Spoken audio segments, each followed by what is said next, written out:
কাল এমপি ও মন্ত্রীদের শপথ বরণে প্রস্তুত সংসদ ভবন। সরকারের আকার ছোট রাখার পরামর্শ বিশ্লেষকদের। মন্ত্রিসভাটা একটু মেদহীন মন্ত্রিসভা হলে ভালো হয়। বিশাল আকারের মন্ত্রিসভা দেশের জন্য মঙ্গল বয়ে আনবে না। নতুন প্রধানমন্ত্রী থাকতে পারেন যমুনায়। মন্ত্রী প্রতিমন্ত্রীদের জন্য প্রস্তুত ৩৭ বাড়ি। ৩৭টা বাড়ি রেডি করে রেখেছি। মিন্টু রোড, এই হেয়ার রোড, ধানমন্ডি এবং গুলশান মিলিয়ে প্রয়োজনে আরো কয়েকটা বাড়িও তৈরি করার প্রস্তুতি চলছে। কর্মকর্তা ও কর্মচারীদের উদ্দেশ্যে প্রধান উপদেষ্টার বিদায়ী ভাষণ। সরকারের 18 মাসের স্মৃতির মন্থন। সাক্ষাৎ করলেন সেনাপ্রধান। বগুড়া ৬ আসন ছাড়লেন তারেক রহমান। হবে উপনির্বাচন। গুলশানে নেতাকর্মীদের ভিড়। বিরোধী দলের ছায়া। মন্ত্রিসভাকে স্বাগত বিএনপি। অবশেষে জুলাই সনদে সই করল এনসিপি। জামায়াত এমপিদের নিয়ে আমিরের বৈঠক। নির্বাচন পরবর্তী সহিংসতার প্রতিবাদে বিক্ষোভ।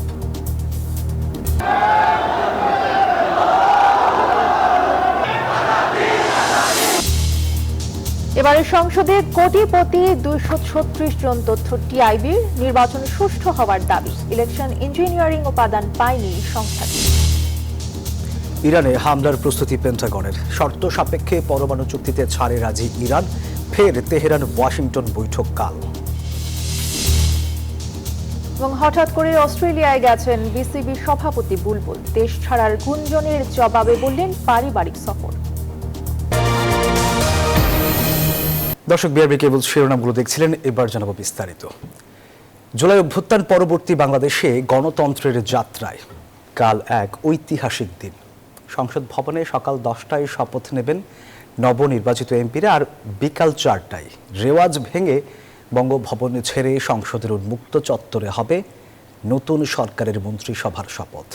আয়োজনে থাকবেন দেশি বিদেশি হাজারের বেশি অতিথি। কয়েক স্তরের নিরাপত্তা বলয়ে ঢেকে রাখা হচ্ছে সংসদ ভবন এলাকা। নবনির্বাচিত এমপিদের বরণ করতে প্রস্তুত জাতীয় সংসদ ভবন। চলছে শেষ মুহূর্তের প্রস্তুতি। চলছে পরিষ্কার পরিচ্ছন্ন ও সৌন্দর্য বর্ধনের কাজ। প্রথা ভেঙে প্রথমবারের মতো মন্ত্রিসভার শপথ হচ্ছে জাতীয় সংসদ ভবন প্রাঙ্গণে। মঙ্গলবার বিকেলে এই শপথ অনুষ্ঠান হবে। একই দিন সকালে শপথ নেবেন নবনির্বাচিত সংসদ সদস্যরা। এর জন্য প্রস্তুত করা হচ্ছে সংসদ ভবনের দক্ষিণ প্লাজা। নিরাপত্তা ব্যবস্থায় রাখা হয়েছে বিশেষ গুরুত্ব। আইন শৃঙ্খলা বাহিনীর পাশাপাশি সাদা পোশাকেও থাকবেন সদস্যরা। সুইপিং করা হচ্ছে পুরো সংসদ ভবন এলাকা। বসানো হয়েছে সিসিটিভি ক্যামেরা। আমন্ত্রিত অতিথি, কূটনৈতিক, রাজনৈতিক নেতৃবৃন্দ ও বিশিষ্টজনদের উপস্থিতিতে অনুষ্ঠানটি পাবে ভিন্ন মাত্রা। নবনির্বাচিত যে ক্যাবিনেট, সেই ক্যাবিনেটের শপথ গ্রহণ অনুষ্ঠিত হবে। এই উপলক্ষে আমরা ইতিমধ্যে জাতীয় সংসদের দক্ষিণ প্লাজাকে কেন্দ্র করে নিরাপত্তা পরিকল্পনা গ্রহণ করেছি। দক্ষিণ প্লাজার আশেপাশে কয়েকটা সড়কে যান চলাচল নিয়ন্ত্রিত থাকবে। গণভোটে হ্যাঁ জয়যুক্ত হওয়ায় পার্লামেন্টে আলোচনা করে পরবর্তী পদক্ষেপ নেওয়া হবে বলে জানালেন বিএনপির নির্বাচিত এমপি শহীদউদ্দিন চৌধুরী অ্যানি। আমাদের উপর একটা আমানত, এই আমানত অবস্থান থেকে আগামী দিনে জনাব তারেক রহমানের নেতৃত্বে আমরা নতুন সরকার গঠন করব এবং জনগণের পাশে থেকে এই আমানতটুকু যেন আমরা রক্ষা করতে পারি, মহান আল্লাহ তাআলার কাছে শুকরিয়া আদায় করছি এবং সকলের আন্তরিক সহযোগিতা কামনা করছি। দক্ষিণ প্লাজায় শপথ আয়োজনের মধ্য দিয়ে নতুন সরকার জনগণের কাছে আরও উন্মুক্ত হওয়ার বার্তা দিতে চায়। রাজনৈতিক অস্থিরতা ও নানা প্রত্যাশার প্রেক্ষাপটে এই শপথ অনুষ্ঠানকে ঘিরে জনমনে তৈরি হয়েছে কৌতূহল ও প্রত্যাশা। জাতীয় সংসদ ভবনের দক্ষিণ প্লাজায় মন্ত্রিপরিষদের শপথ। খোলা আকাশের নিচে এই আয়োজনকে কেন্দ্র করে দেশবাসীর মাঝে তাই তৈরি হয়েছে নতুন প্রত্যাশা। শপথের মঞ্চে উচ্চারিত অঙ্গীকারের মধ্য দিয়ে শুরু হবে নতুন সরকারের আনুষ্ঠানিক পথ চলা। নাইম আলচিকো, নিউজ 24, ঢাকা। নতুন সরকারের মন্ত্রিসভা গঠনের আলোচনা কদিন ধরে টক অফ দ্য কান্ট্রি। সামাজিক যোগাযোগ মাধ্যমে নানাজনের নাম আসলেও শপথের পর খোলাসা হবে সবকিছু। তবে রাজনৈতিক বিশ্লেষকরা মনে করেন বাংলাদেশের অর্থনৈতিক বাস্তবতায় কল্যাণকর হবে না বড় আকারের মন্ত্রিসভা। তারা বলছেন, দেশের সামাজিক এবং অর্থনৈতিক যে নৈরাজ্য তৈরি হয়েছে তা মোকাবিলায় দক্ষ আর যোগ্য মানুষকে জায়গা দিয়ে হবে বিএনপির মন্ত্রী পরিষদে। আরও ভালো হবে অভিজ্ঞতা এবং তারুণের মিশেল থাকবে। শাহ আলী জয় রিপোর্ট। ভোটযুদ্ধে নিরঙ্কুশ জয় নিয়ে 2 দশক পর আবারও সরকারে ফিরছে বিএনপি। রাজনৈতিক অস্থিরতা আর নানা উত্থান পতন পেরিয়ে নতুন যে সরকার আসছে তার কাছে মানুষের প্রত্যাশাও আকাশচুম্বী। সেই প্রত্যাশা পূরণে সরকারের মন্ত্রিসভায় ঠাঁই হচ্ছে কাদের, এ নিয়ে জল্পনা কল্পনার শেষ নেই। এটা নিশ্চিত প্রধানমন্ত্রী হতে যাচ্ছেন তারেক রহমান। এরপর কে কোন মন্ত্রণালয় পাবেন তা নিয়ে চলছে নানা আলোচনা, রাজনীতি। বিশ্লেষকদের মতে মন্ত্রিসভার সদস্যদের যোগ্যতার প্রধান মাপকাঠি হতে হবে সততা এবং দক্ষতা। আমাদের যেটা প্রত্যাশা, মন্ত্রিসভাটা একটু মেধহীন মন্ত্রিসভা হলে ভালো হয়। বিশাল আকারের মন্ত্রিসভা দেশের জন্য মঙ্গল বয়ে আনবে না। অর্থনৈতিকভাবে খরচের প্রশ্ন তো আছেই, তারপরেও অনেক সময় বড় মন্ত্রিসভা নিয়ে কাজ করতে অসুবিধা হয়। মন্ত্রণালয়ের দায়িত্ব পেয়েছি বলে আমি যা খুশি তাই করব, যেটাকে আমরা বাংলা বলি বাপের তালুক মনে করব, সেই দিনটি আসলে নেই। পরিবর্তিত বাস্তবতায় মানুষের যে চাহিদা একজন মন্ত্রীর কাছ থেকে, বিএনপি চেয়ারপারসন উনি যে মানুষকে বলেছেন যে দুর্নীতিমুক্ত একটি প্রশাসন গড়ে তুলতে চান, তার কিন্তু ক্রীড়ানুক হচ্ছে এই মন্ত্রী পরিষদের সদস্যরা। রাজনৈতিক বিশ্লেষকরা বলছেন মন্ত্রিসভা যদি অন্তর্ভুক্তিমূলক হয় তাহলে জাতীয় ঐক্যের প্রতি বিএনপির যে প্রতিশ্রুতি তার একটি অংশ পূরণ হবে। আমরা নতুন মন্ত্রী পরিষদে দেখতে চাই যে বিভিন্ন ধর্মের মানুষ অন্তর্ভুক্ত হয়েছে, তরুণরা অন্তর্ভুক্ত হয়েছে, শিক্ষিত মানুষ অন্তর্ভুক্ত হয়েছে, এবং একই সাথে এই অন্তর্ভুক্তি এমন হতে হবে যেন তারা দক্ষতার পরিচয় দেয়, দেশের কল্যাণে, মানুষের কল্যাণে, জনকল্যাণে দুর্নীতিমুক্ত থেকে কাজ করবে এমন একটি মন্ত্রিসভা আমরা দেখতে চাই। মানুষ যেই সমস্যাগুলোর ফলে প্রতিদিন পর্যদস্ত হচ্ছে, প্রতিদিন কষ্ট পাচ্ছে, আপনি সেগুলো নিরসনের জন্য আপ্রাণ চেষ্টা করছেন কিনা? যদি আপনি শৈথিল্য না দেখান, তাদেরকে মানুষ আলিঙ্গন করবে। তাদের মতে এমন নেতাদের মন্ত্রিসভায় রাখা উচিত যারা নতুন বাংলাদেশের স্বপ্ন পূরণে ভূমিকা রাখতে পারবেন। মন্ত্রিসভার পরিবর্তনকে মনে করা হতো সরকারের দুর্বলতা বা সরকারের জন্য এটা একটা ব্যাকফায়ার সিচুয়েশন, কিন্তু আমি এটা এবার নিশ্চিত যে যারাই মন্ত্রী হবেন তারা যে 5 বছরের জন্য হবেন না, যদি পারফর্ম করতে না পারেন সেটা আমি নিশ্চিত। মঙ্গলবার বিকেলে জাতীয় সংসদ ভবনে আড়ম্বর আয়োজনে শপথ নেবেন নতুন মন্ত্রিসভার সদস্যরা। শাহ আলী জয়, নিউজ 24, ঢাকা। নতুন সরকারের মন্ত্রী প্রতিমন্ত্রীদের জন্য রাজধানীর Minto road, hair road, Gulshan এবং ধানমন্ডিতে 37টি বাড়ি প্রস্তুত করা হচ্ছে। প্রয়োজনে আরও কয়েকটি বাড়ি তৈরির প্রস্তুতির কাজ চলছে বলেও জানিয়েছেন গণপূর্ত উপদেষ্টা আদিলুর রহমান। সচিবালয়ে সাংবাদিকদের তিনি বলেন, প্রধানমন্ত্রীর জন্য যমুনা এবং সাবেক স্পিকারের বাসভবনকে প্রস্তুত করা হচ্ছে। মঙ্গলবার সংসদ ভবনে অনুষ্ঠিত হতে যাচ্ছে নতুন এমপি মন্ত্রীদের শপথ। পরের দিন থেকেই সচিবালয়ে অফিস শুরু করবেন নতুন মন্ত্রীরা। এখন আলোচনায় নতুন সরকারের বাসভবন। প্রধানমন্ত্রী, মন্ত্রী, প্রতিমন্ত্রী, উপমন্ত্রীরা কে কোথায় থাকবেন? মন্ত্রীপাড়া হিসেবে খ্যাত রাজধানীর মিন্টো রোড, হেয়ার রোডের সরকারি বাংলোগুলোতে এখনও উপদেষ্টারা রয়েছেন। রেওয়াজ অনুযায়ী দায়িত্ব ছাড়ার পরবর্তী 1 মাস পর্যন্ত উপদেষ্টারা এসব বাংলোতে থাকতে পারবেন। গণপূর্ত উপদেষ্টা আদিলুর রহমান জানান, হেয়ার রোড সহ মিন্টো রোড এবং গুলশান বনানীর সরকারি বাড়িগুলো প্রস্তুত হচ্ছে নতুন মন্ত্রীদের জন্য। এখন পর্যন্ত আমরা 37টা বাড়ি রেডি করে রেখেছি। Mintu road, hair road, Dhanmondi এবং গুলশান মিলিয়ে এই পর্যন্ত এটা রেডি আছে। প্রয়োজনে আরও কয়েকটা বাড়িও তৈরি করার প্রস্তুতি চলছে। প্রধান উপদেষ্টার কার্যালয়, যমুনা এবং সাবেক স্পিকার, ডেপুটি স্পিকারের বাসভবনকে নতুন সরকারের প্রধানমন্ত্রীর জন্য প্রস্তুত করা হচ্ছে। সেটা আমরা চেষ্টা করছি এবং এটা আমরা 1-2 দিনের মধ্যেই ওনারা শপথ নিতেই এটা তৈরি হয়ে যাবে। এদিকে দায়িত্ব পেয়ে নতুন মন্ত্রিপরিষদ সচিব নাসিমুল গনি মন্ত্রিপরিষদ বিভাগে মুখোমুখি হন সাংবাদিকদের। দেশের একটা যুগ সন্ধিক্ষণে আমার দুর্বল স্কন্ধে বিশাল দায়িত্ব পড়েছে। আমি সেটার ভার মেটানোর চেষ্টা করব ইনশাআল্লাহ আমার সাধ্যমতো, এবং অতীতে যেভাবে কাজ করেছি সে একইভাবে কাজ করব ইনশাআল্লাহ। আপনারা সবাই সহায়তা করবেন। তিনি জানান, মঙ্গলবার সকালে সংসদ ভবনে 2টি শপথ অনুষ্ঠান হবে এমপিদের, একটি সংসদ সদস্য হিসেবে, আরেকটি সংবিধান সংস্কার পরিষদের সদস্য হিসেবে, আর বিকেলে হবে মন্ত্রীদের শপথ। 2 দফায় আপনার সংসদ সদস্যদের শপথ হবে। একটা তো তারা সংসদ সদস্য হিসেবে শপথ নেবেন, তার পরবর্তীকালে এই যে আমাদের সংস্কার সেটার জন্য শপথ নেবেন এবং বিকেলে যে মন্ত্রিসভার শপথ হবে। শানাজি ইয়াসমিন, নিউজ 24, ঢাকা।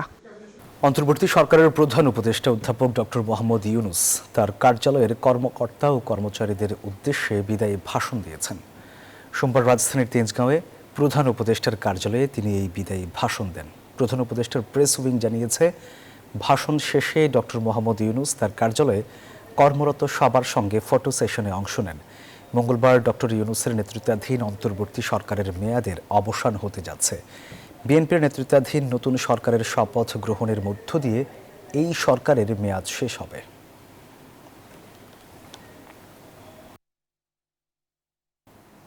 প্রধান উপদেষ্টা অধ্যাপক মোহাম্মদ ইউনূসের সঙ্গে সৌজন্য সাক্ষাৎ করেছেন সেনাবাহিনী প্রধান জেনারেল ওয়াকারুজ্জামান। সোমবার তেজগাঁওয়ে প্রধান উপদেষ্টার কার্যালয়ের সাক্ষাতে তারা পারস্পরিক শুভেচ্ছা বিনিময় করেন এবং দায়িত্বকালীন বিভিন্ন বিষয় সংক্ষিপ্ত আলোচনা করেন। এ সময় প্রধান উপদেষ্টা তার দায়িত্ব পালনকালে ও জাতীয় সংসদ নির্বাচনে সেনাবাহিনীর সহযোগিতার জন্য সেনাপ্রধানকে ধন্যবাদ জানান ও কৃতজ্ঞতা প্রকাশ করেন।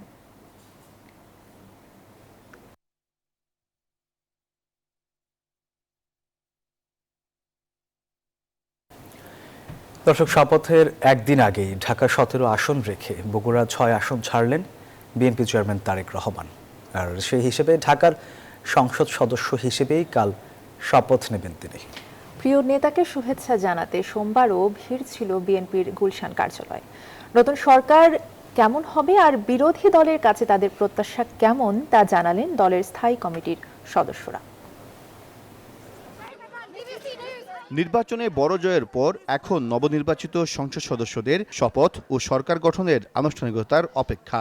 নির্বাচনে ঢাকা 17 ও বগুড়া 6 এই দুই আসনেই জয়লাভ করেন বিএনপির চেয়ারম্যান তারেক রহমান। তবে বগুড়া 6 আসন ছেড়ে দিয়ে ঢাকা 17 আসনের সংসদ সদস্য হিসেবে শপথ নেয়ার সিদ্ধান্ত নিয়েছেন তিনি। এরই মধ্যে ইসিতে এ সংক্রান্ত চিঠি দেওয়া হয়েছে। নিরঙ্কুশ জয়ের পর থেকেই রাজধানীর গুলশানে বিএনপি চেয়ারম্যানের রাজনৈতিক কার্যালয়ের সামনে প্রতিদিনই ভিড় বাড়ছে নেতাকর্মীদের। শপথের আগের দিন দলীয় প্রধানের দিক নির্দেশনা নিতে ছুটে আসেন গুলশান কার্যালয়ে। সোমবার দুপুরে গণমাধ্যমের সাথে কথা বলেন স্থায়ী কমিটির সদস্য সালাউদ্দিন আহমেদ। সংবিধান সংস্কার পরিষদ সদস্যদের শপথের ইস্যুতে তুলে ধরেন সাংবিধানিক ব্যাখ্যা।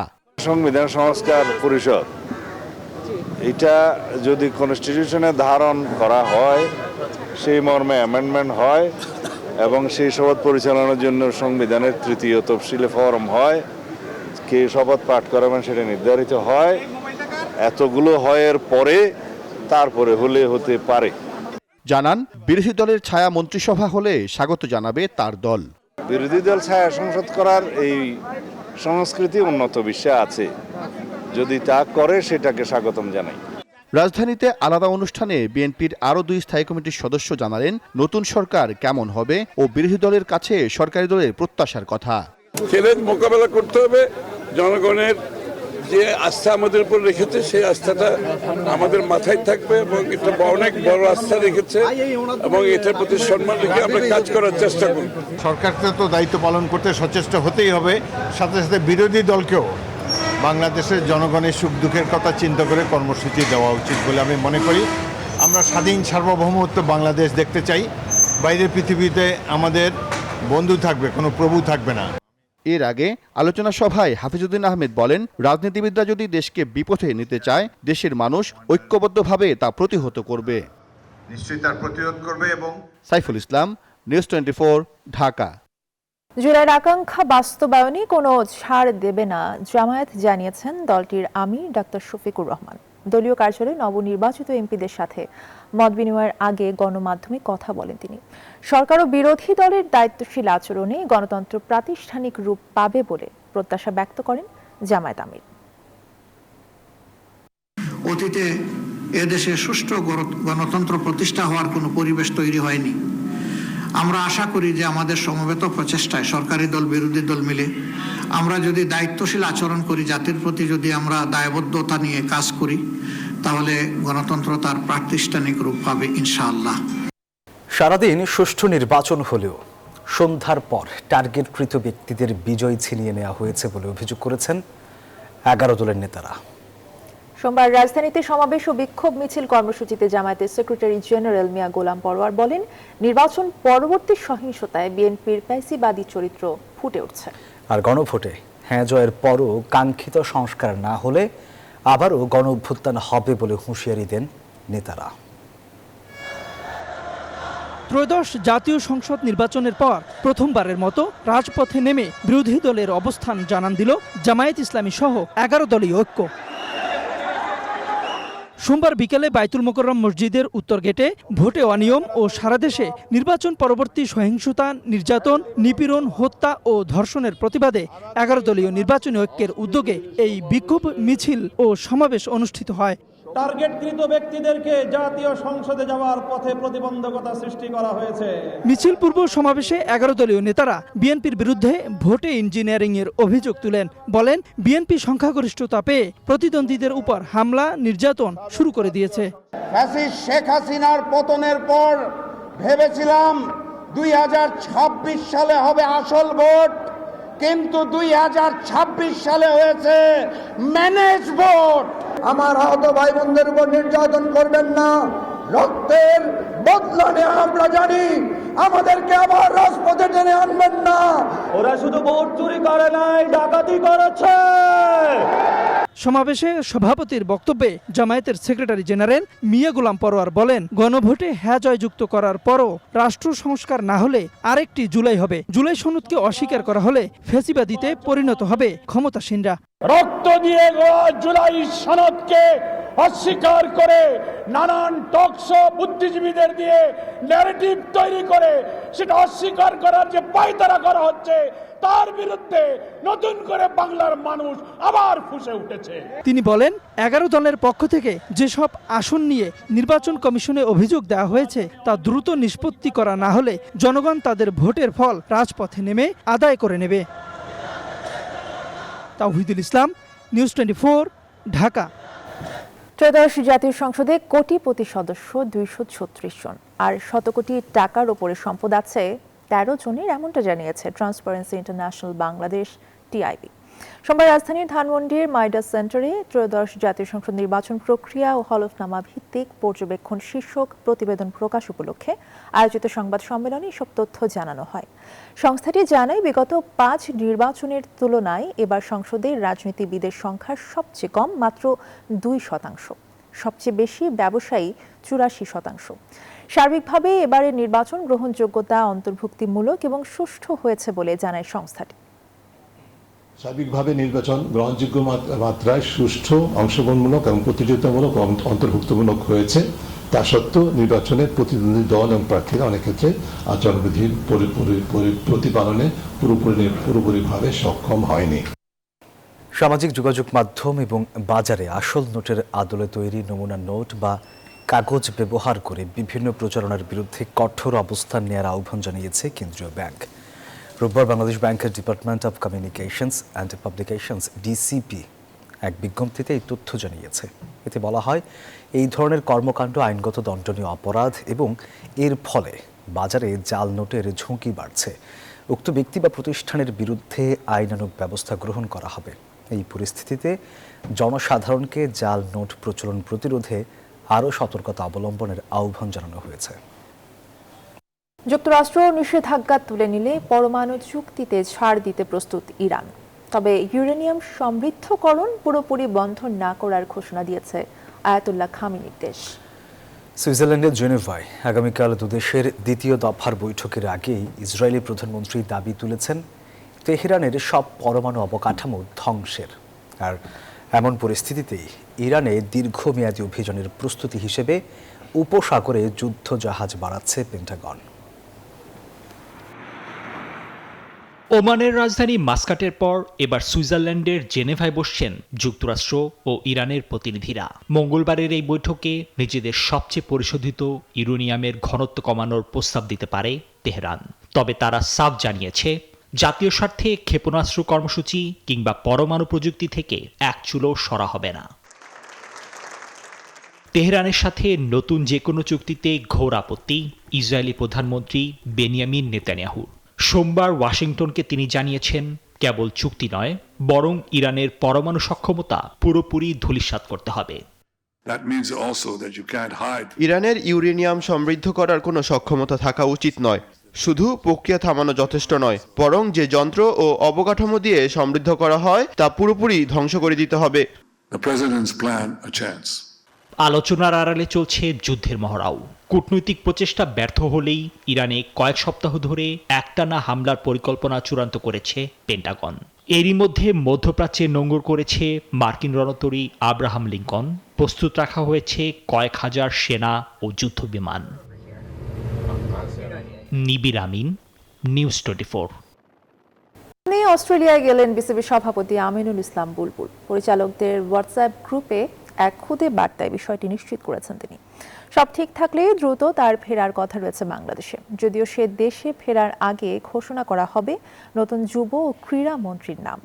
এর আগে 2 দফায় বিসিবি সভাপতি নির্বাচিত হন আমিনুল ইসলাম বুলবুল। প্রথমবার স্বল্প সময়ের জন্য দায়িত্ব পালন করে বেশ জনপ্রিয় হয়ে ওঠেন, তবে দ্বিতীয়বার সভাপতি হয়ে পড়েন নানা সমালোচনায়।